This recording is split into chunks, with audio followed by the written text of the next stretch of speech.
Thierry Dumoulin is going to say a few words on behalf of ArtNet, and Ada will welcome, and then I'll do the proper introduction, and we'll get things rolling. Great. Well, good morning, ladies. I'm feeling appropriately outnumbered here this morning. It's fantastic to have you all here. The last time we had this many people in this room, it was for our 401k and healthcare plan discussion. And I have no doubt that the conversation this morning is going to be a whole lot more exciting than that meeting. I would say a great big thank you to a few people. I will start with our very own Gracie Mansion, who just walked in. Gracie came up to me and said, "Are you familiar with the ArtTable? Because they're fantastic and we should do something together." So I said, "Sure, why not?" And I called up Ada and I said, "We should do something together." And she said, "Sure, let's do something together." That was, and here we are a few weeks later. So a great big thank you as well to the whole team at the ArtTable, Ada, Joy, and everybody on the committee. We're very excited, very proud to be partnering with you and to have such great guests for the first one in this series. And also want to thank Ashley, who many of you have met or interacted with, who made it all happen for us here this morning. So thank you and welcome to ArtNet, and hopefully we'll see you every month. Well, he said it all. But I just want to welcome you all here. This sort of new configuration of this wonderful institution, which is breakfast and talk and artists in combination. And I want to thank again ArtNet for this wonderful partnership, which is just beginning today, and also to thank the people on our side, on the ArtTable side, particularly the committee, which includes Joy Glidden and Sarah Burkett and Heather Bondari. Am I leaving out anybody? Gracie. And yes, who are putting together this entire program. And to thank also Mary and especially Ashley too for their wonderful cooperation and understanding in all of the configurations that it takes to put on something like this. And especially for Joy, who's been our technical expert and the leader of this, of all of that you see here. We thank you, Joy, too. Oh, okay. Yeah. And I think it's going to be a great program. Yes, I'm certain of it. And in fact, Ada talked about our committee, but I'd like to say that a boat doesn't move without the ship crew or whatever. So I'd like to say that the committee that I'm working with happens to be a very strong one, and I just want to introduce them properly. Sarah and Heather and Gracie, could you please stand up for a moment? And also to acknowledge the previous committee, which made this all possible. It started in 2003 and brought us an outstanding group of artists that we loved. There's no, I'm only seeing Martina here today. They didn't find it. All right. Well, listen, it's been wonderful, and thank you so much for structuring it and for giving it the finesse that it now currently has, and we will carry on. So today, I would like to, because now I don't have to do any of those thank yous. Are there press people here today? I wasn't sure if there was going to be a few press people. All right, so I will skip that too. We are gathered at this early hour to hear from a group of activists referred to by the author Andrea Lavassero as terrorists. The Guerrilla Girls are a group of anonymous art terrorists who have been fighting sexism and racism in the arts since 1985. In 1985, a group of female artists incensed by an exhibition at the Museum of Modern Art that included 165 artists, and only 17 of them were women, founded the Guerrilla Girls. They dubbed themselves the conscience of the art world and assumed the names of dead women artists and began wearing gorilla masks when they appeared in public, concealing their true identity for reasons that are pretty obvious. They formed in New York City in response to the major lack of women in galleries, museums, and art venues. and art history in general. In 2000, the Guerrilla Girls effectively broke into 3 divisions to address issues of injustice in theater, in the visual arts, and they're continuing to struggle with abortion rights. So that's who we've got. They have since written several books, toured the country, continue making and distributing posters, which many of us in New York have been fortunate to see, but in fact they've been everywhere. Stickers, billboards, etc. And they've received countless awards and are the subject of the documentary Gorillas in Our Midst, which won numerous prizes. Excuse me. The Guerrilla Girls have asked Amei Wallach to introduce them. So Amei, thank you very much for being here, and we're honored to have you here, is a filmmaker, art critic, and curator. The Guerrilla Girls made a cameo appearance in her Louise Bourgeois film that she co-directed with Marion Kajori, and it was called The Spider, the Mistress, and the Tangerine. She's also working on Kabakov, the Ilya and Amelia Kabakov, the premier Soviet-born artist documentary also. Which debuts at Film Forum November 13th. All right, there you go. Her articles have appeared in such publications as The New Yorker, New York Times, oh, I'm sorry, not The New Yorker, New York Times, The Nation, Wall Street Journal, Smithsonian, Art in America, Art News, Aperture, and she was president in International Art Critics Association for 5 years, and serves on the board of CEC Arts Link, which sponsors artistic exchange with Eastern Europe and Central Asia. So that concludes that part of it, and now I think we are ready for the Guerrilla Girls. I think that, but since it's hard for them to be in the mask for long periods of time because it's hot and it's warm in here, why don't we go around and do our introductions first? Okay. And then after that's done, then they'll come in. I thank you all. And I could talk to you up and coming events if we need a little more time. Are we ready with the? I think we're ready with them. All right. And now. All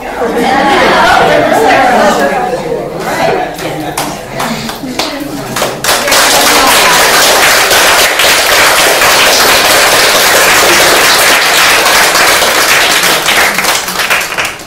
Coming up here, ladies. Gorillas.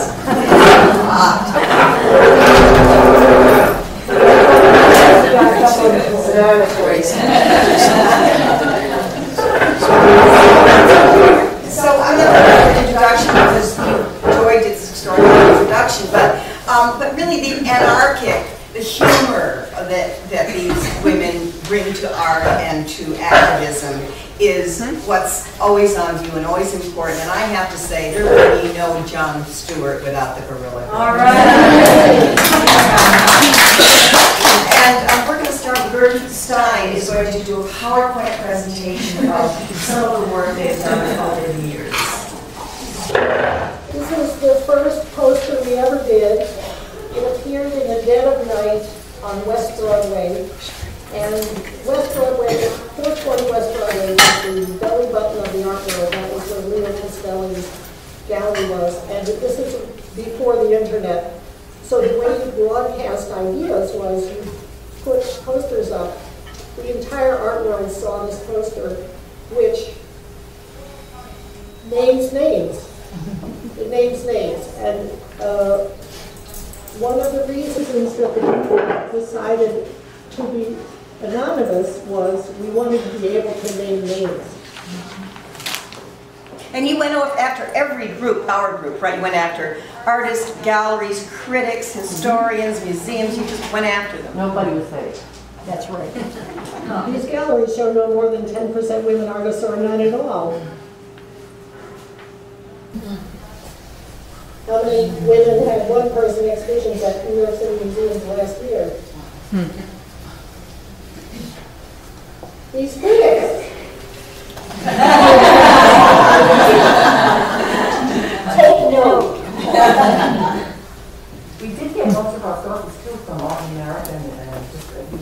to remember it, because in the beginning he said, we know there's a problem, how do we fix it? He literally went into the art book, magazines, the annual reports, and counted. And we were even more appalled than we originally were. Women artists in America own only 2/3 of what men do. Women artists earn only 1/3 of what men own do.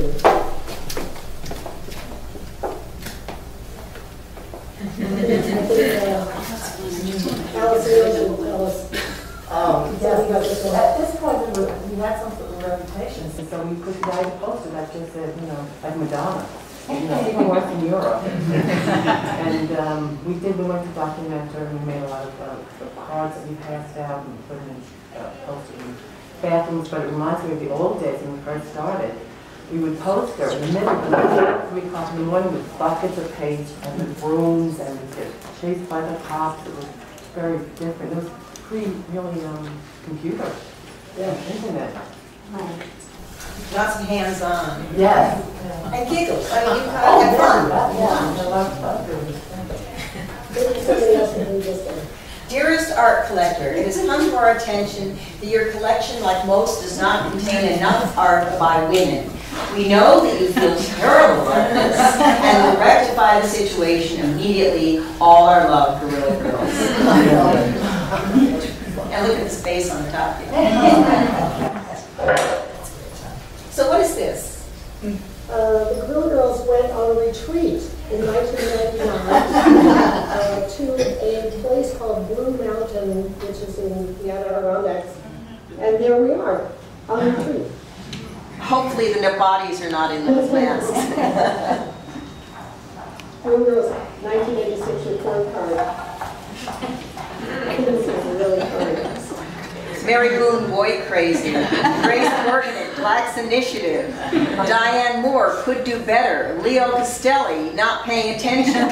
Charles Coles, Needs Work. Marissa Del Rey, No Progress. Alan Frumpkin, Doesn't Follow Directions. Marion Goodman, who is Keep Trying, who's wonderful. Pat Hearn, Delinquent. Marlboro, Failing. Oil and Steel, Underachiever. Pace, Working Below Capacity. Tony Shafrazi, Fail Unsatisfactory.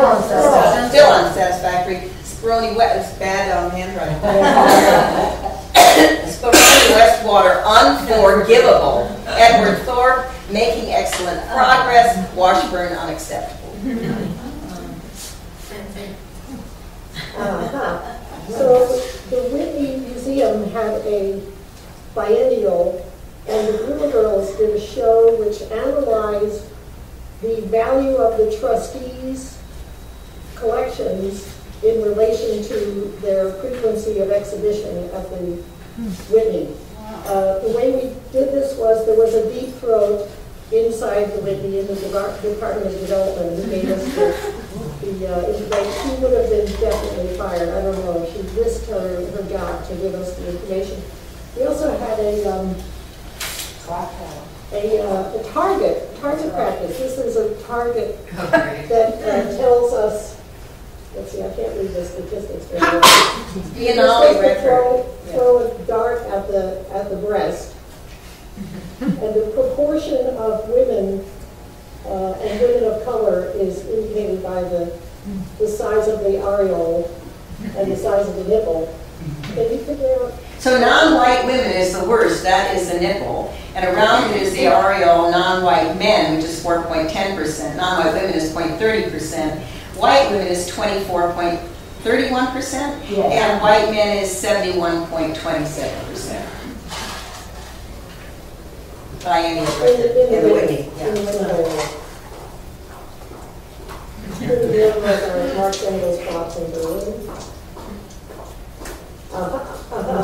So this was in the film, and somebody should talk. Who wants to talk about it? This was adorable.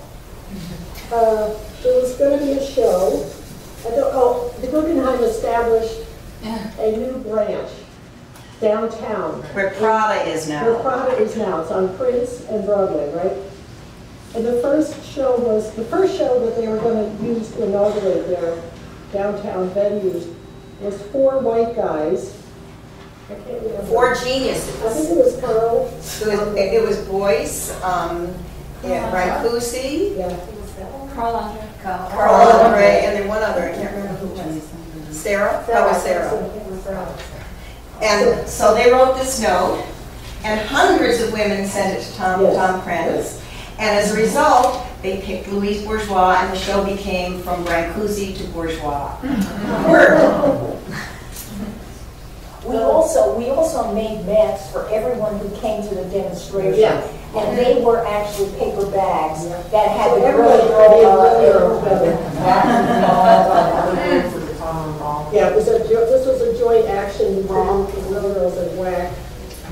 And anybody who wanted to be protesting. And they had drums. WAC was the Women's Action Coalition, just in case. And we had these very funny ditties that were used at the time that were unfortunately I forgot it right now. It was great. Just take my word for it. And Louise came out of the Guggenheim. She was in the Guggenheim. And then when this started, because she was somebody who used to be in these demonstrations, she came out on Rob Store's arm and joined the crowd. What's new and happening at the Guggenheim for discriminating art lover? The same old isms. That's on a paper bag, that's speaking wall. Put this on and join us. This is a sticker you can put in the ladies' room. It's a white bag. White and artificial feathers, the application less than the women daily requirement of white women and non-whites.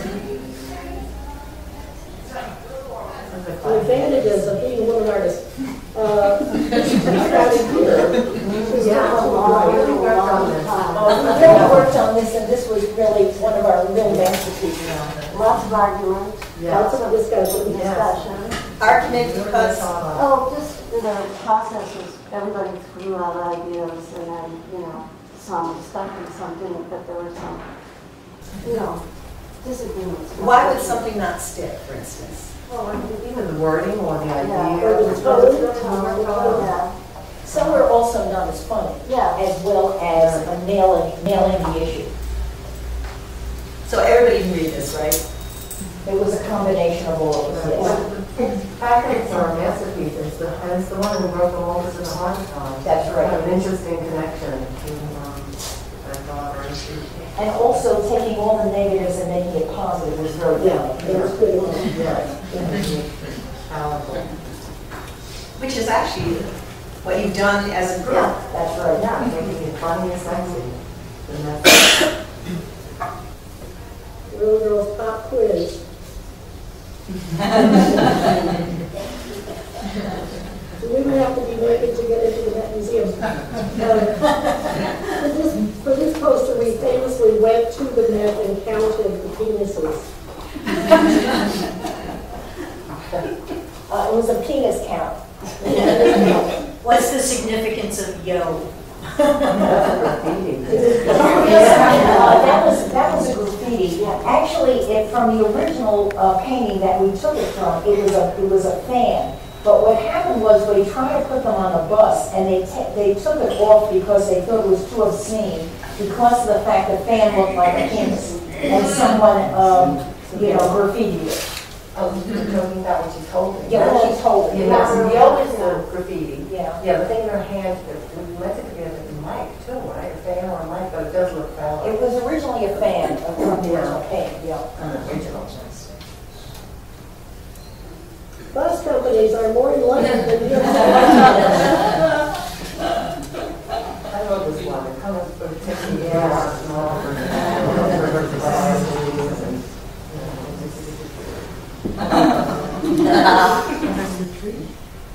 George Bush, the education president.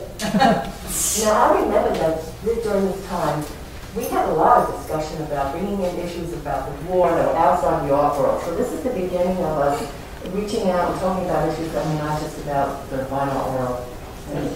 Well, maybe the one before was too, as you're saying, that took on class. Yeah. And then this took on social. Mm-hmm. But you did some of these during the Vietnam War too, didn't you? No. Oh, no, because that was Vietnam War. Yeah, was that far was before right, was the we Iraqi War. became Yeah. a group. War. Although we would have done very much with that too. Oh, yeah. So was there a lot of these posters? Was there discussion about whether to become more socially active? Yes, Yes, well, there's a lot of Yes, talk huge about it, amounts and of we had a lot of, conflicting. No agreement ever reached. But it's something we couldn't ignore, it seemed at the time, so we have to all deal with it. These are all in the World War. And currently, are you involved with addressing the military issue that's happening out there, which is the... So currently, we're going to talk about it. Yeah, that's another Yeah. big thing. Dear Uncle Sam and the news media, the way we won that war was a blast. But compared to Rambo or even Vietnam, it was a real snore. What I like about war is action, seeing blood and guts. Come on, man. 250,000 people got blown away. Why couldn't we see the pieces? Next time we get to kick ass, you'd better show some collateral damage, or else don't hog prime time. You're a real American. So this was about the fact that they didn't show the bodies coming home, right? Yeah. Sorry, sweetie. Oh, for this poster, we tried calling all the presidents of the art colleges to get the information, and it did not work at all. So then we called the secretaries.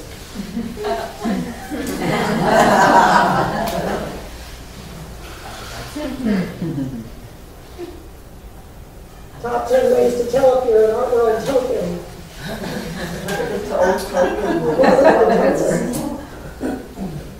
Oh, yeah.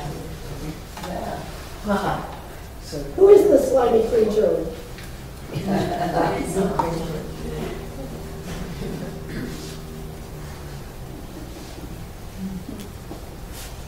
Oh, the joys of being a woman playwright. Towards the end of the millennium, we started to think about how the cultural scene in general was our palette, and ended up forming wings. This is the beginning of the theater wing. Artists who look at discrimination in the theater world.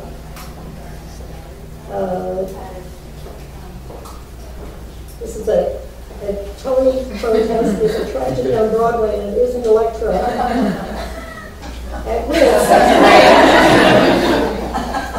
If you know, there's a statute on the books that you cannot protest in a mask. This was put there for the benefit of the police to control the Ku Klux Klan. But it, of course, affects the Guerrilla Girls as well. So how have you gotten around that? Just schmoozing the cops. We charmed them. Charmed them. Give them a banana. We gave them a banana.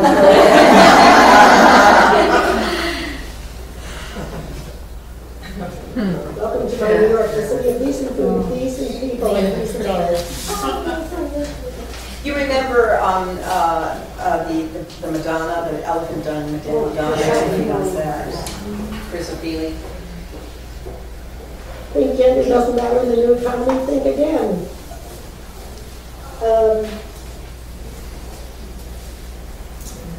That's the end of my brief.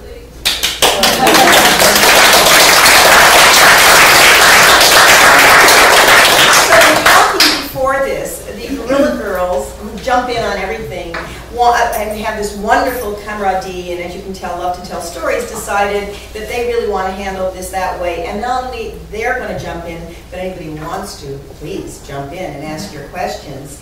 But I mean, from the beginning, the Guerrilla Girls was formed as a collective.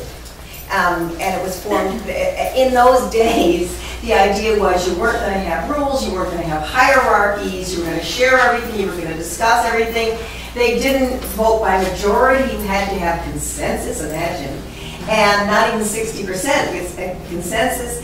And that was an idea. I mean, in those days, Marcia Tucker started the new museum. Marcia Tucker had been a curator at Whitney Museum, where they were not showing women. She had a Joan Mitchell show, which was a very big deal, and so she decided to start the new museum and show all kinds of artists, of different color and different persuasions and women and everybody, and it started in the museum. And that idea has now become the very corporate new museum that we have now. So that's how things progress. But I want to go back to those earlier days, and somebody should tell Holly Solomon's story. Holly Solomon was a very gorgeous, outspoken gal, first collector and then gallerist. Well, there was a symposium at Cooper Union, and at one point she was on the panel, and she said, if only you would just take off your mask, everybody would see what beautiful women you were and be a big success in the art world. And then she said, women's power lies in their breasts. And we had a discussion about that, in fact, that a lot of the women in the early days were like Carolee Schneeberg, were very, very beautiful, who made it big, and that sometimes still is the case. And that is one thing that the Guerrilla Girls used, right? You used everything. Yeah, and we wanted to make feminism sexy and funny and have such a bad rap in the media. Yes, group of women who were just angry. Well, there's always this question whether women have a sense of humor. Feminism is one way to define it. I got a dirty rap and so bring it back again. That was There was a lot of negativity about feminism in general, and we wanted to make it funny and sexy, and also we want to call attention to ourselves, and there were many reasons why this really worked, and especially the combination of the guerrilla mask, which was a fabulous. We were a guerrilla group. We used the guerrilla mask. So it was a play on that. So there were many things that called attention to us that worked really well. We used to wear short skirts and flirt a lot with the audience. And we loved it too. Yeah, and we did not want our identity to be revealed because one of the issues we felt, one of the issues the thought what we're doing focused on the issues and not who we were as artists, because a lot of us had careers and well known, and it was a mixture of artists. So that was another strong reason to use the mask, was to focus on the issues at hand. And I understand that the mask, I had the idea because somebody misspelled gorilla as gorilla, and you thought, aha. And does each of you design your own mask? No. I would say we go and get them commercially. We're going to talk about anonymity in a minute, which you brought up, which is really important. But first, why don't you kind of bring us up to date to some of the things, the ways in which the Guerrilla Girls has changed. Bring us up to contemporary times. At the turn of the millennium, 3 wings formed. One of them focused on the art world, one of them focused on the workplace, especially the wired workplace, the fact that we're now in a cultural environment where it's a horizontal, less hierarchical situation, and women can advance themselves in the wired workplace, or so we were led to believe. And then the theater world, inequities in the theater world. So there are 3 active wings right now. I could go to one of them if you want. Yes. Okay. I could try to figure that out. It's hard to do this with a mask.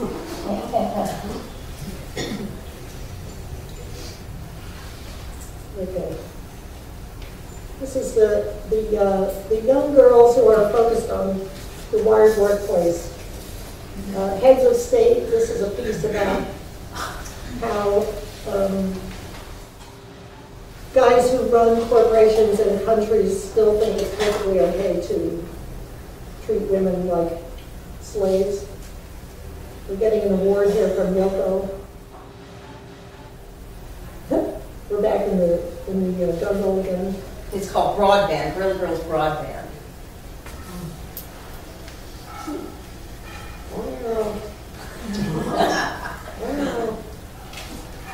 Oh, so the Broads did a, let's see, the Broads did a couple of posters that I can show you.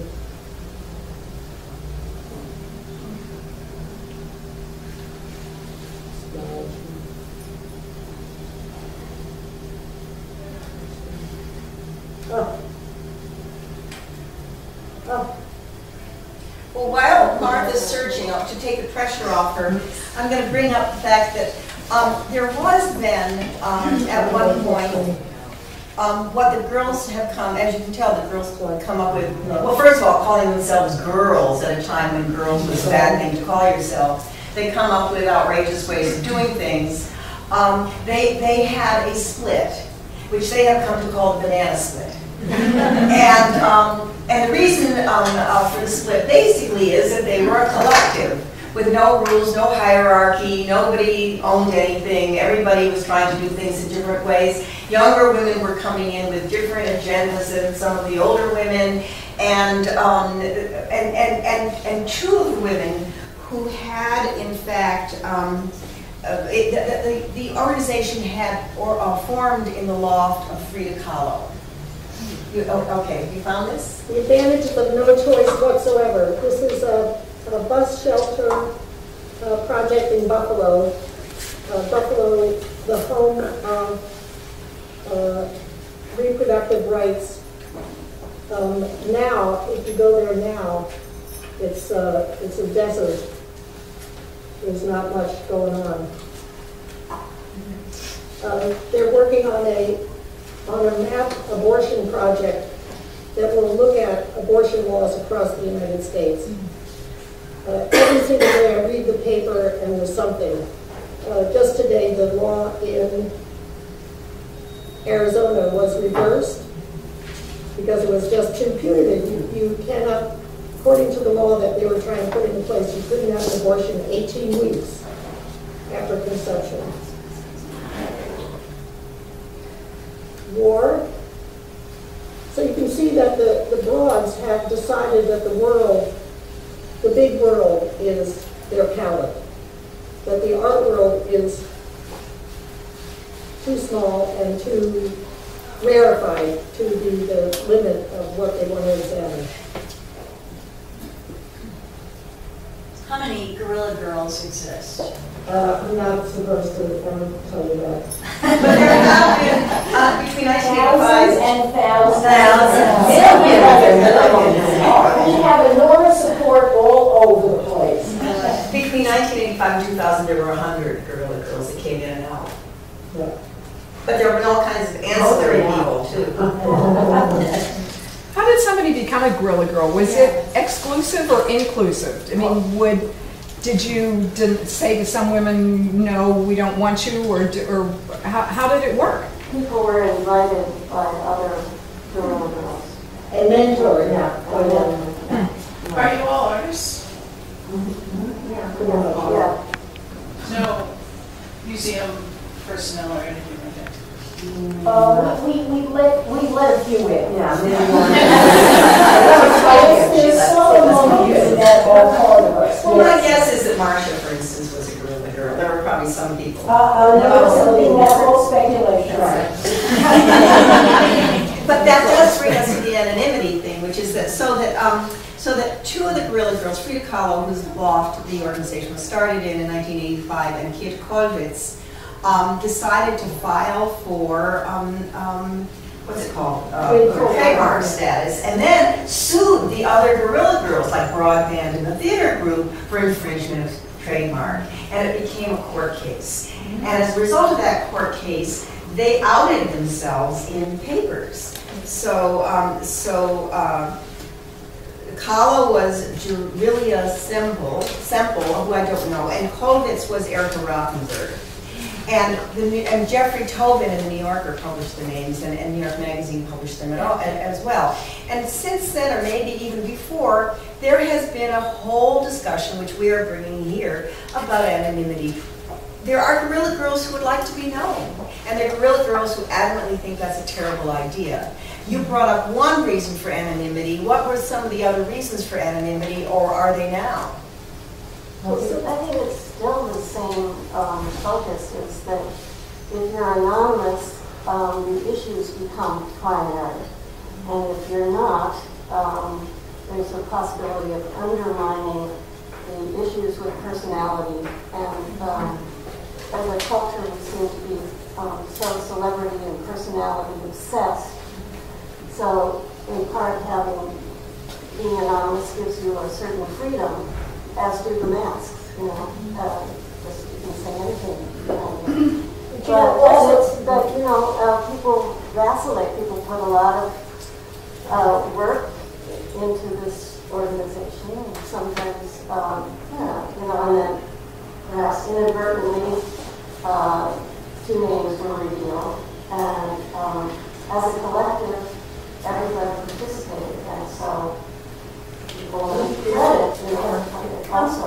And remember, the few of us who are professors too, and many times students will come into me, to my classes, Professor, did you hear about this group called the Guerrilla Girls? And it's very hard at this point. It almost seems counteractive in order to keep the history alive.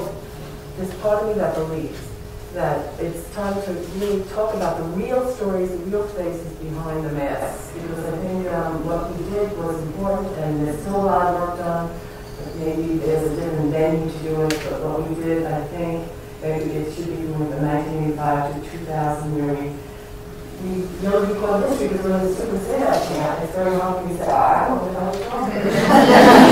And I feel I should be really sharing it with them and inspiring them, helping them form their own kind of ideas about it. So that's a frustrating thing that's happened more over and over. I'm not the only one who's happened. Which Guerrilla Girl are you again? Alison. You are Alison. So Alison, you've actually been making portraits of the Guerrilla Girls in masks and without masks, right? Well, that's Johnson. Oh, you have. I'm sorry, I'm confused. Okay. So what's your girl name?